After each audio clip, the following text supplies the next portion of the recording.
Hey, so we're in our first RV for the day, and there is dog piss all over the place. Now this is gonna be interesting because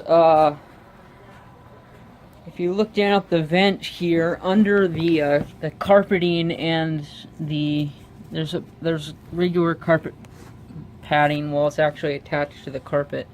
It's just plywood, so if the urine has gone down deep, it has gone into the plywood, which means the plywood has to be probably kilned, and that goes beyond the scope. But what we're going to do today is we are going to just put a heavy deodorizer in here and hope that it gets down into the plywood and kills some of that stuff. I say if it's down there heavy enough, it'll start killing odor in the plywood. And then we'll just give this a super rinse to rinse out as much of this as possible.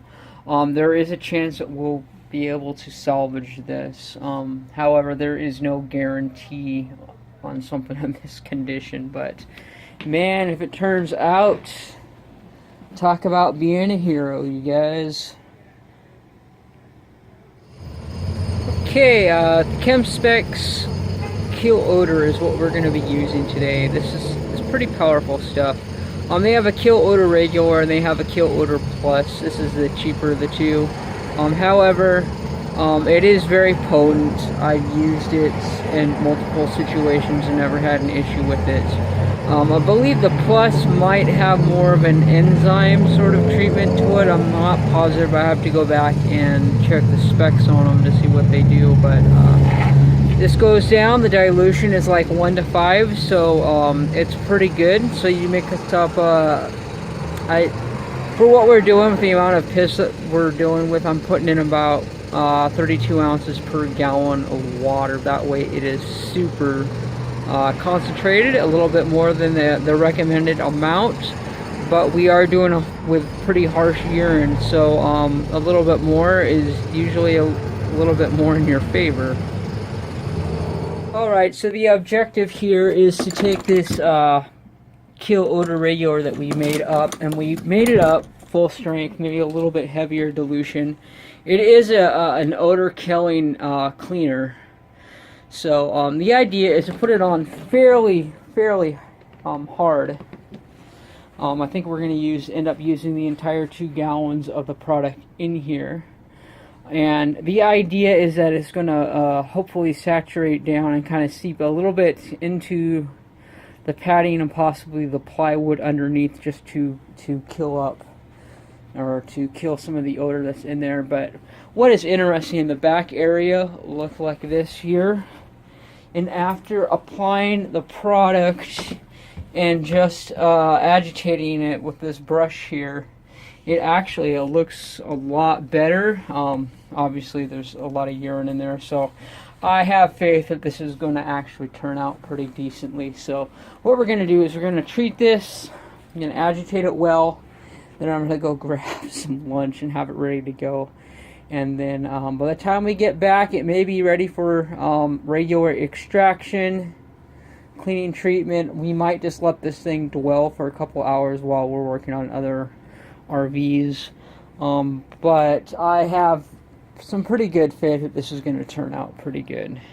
Alright, in this small area here, and up there, I moved the chairs out of the way, I went ahead and applied our full, I probably had about a gallon and a half in this area here, and about a half a gallon in the back area. But we might have to make up some more. I did not see that there. But we got as much as I could. I mean, I really soaked this area because I really want this to come out awesome. So you can definitely smell it. So now what I'm going to do is I'm going to go ahead and take this agitation rake and go ahead and groom the carpets with it, just to get the kill odor regular all throughout the carpet fibers. And let's just let it begin chewing away at the odor-causing agents or things that are in the carpet, like the urine and then all that stuff. And I'll just start breaking that down, and then we will give everything a good flush later on. So here we are in Pisstown Motorhome, RV USA.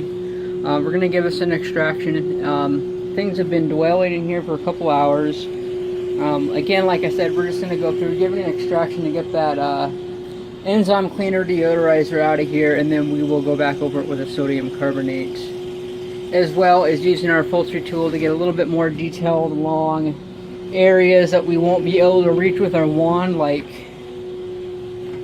around the captain's chairs.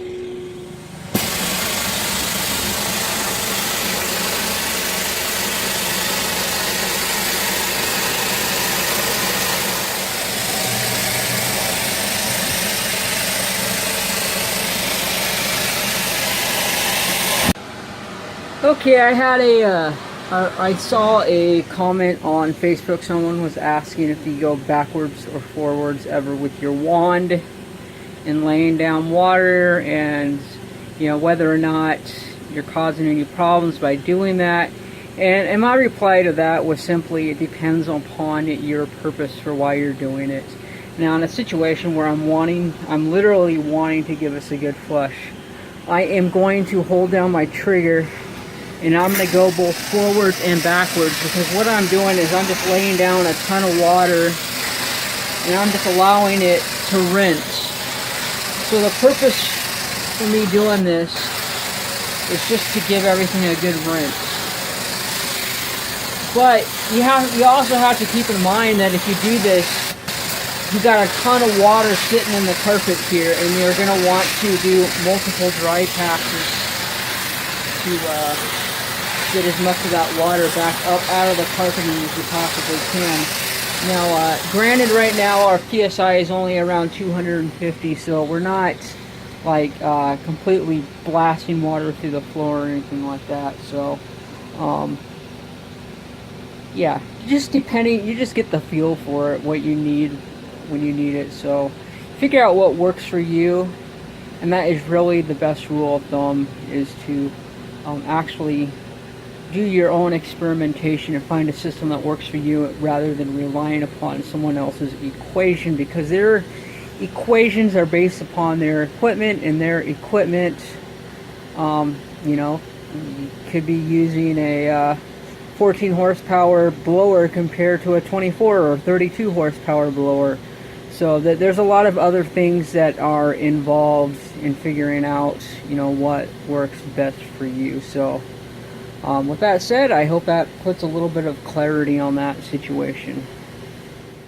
Okay, so we did go through here with the kill odor regular, and we extracted the whole place using that deodorizer cleaner, and it actually did a pretty nice job. So we're going to go back with the sodium carbonate and just do a normal clean, and then also detail those areas in which we, with an upholstery tool, that we could not get to using our traditional wand. But as you can see, compared to what was here earlier, night and day difference. Now, I gave it a super rinse so that hopefully the wicking will not occur,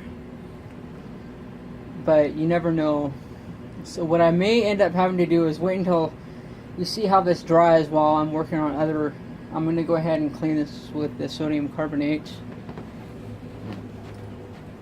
Get up around the captain's chairs and everything. And while this is drying, we'll see if this is going to wick at all. And if there is any wicking, I'll probably just turn down the PSI a lot and do a probably like 125 PSI steam over, just to get the tops of it clean, so that it'll stay clean until the spots won't come back up unless it gets like soaked in here again. But anyways, hopefully we won't have to resort to that. Hopefully we did go over this multiple times using tons of water, so I feel pretty good that we gave this a really good rinse.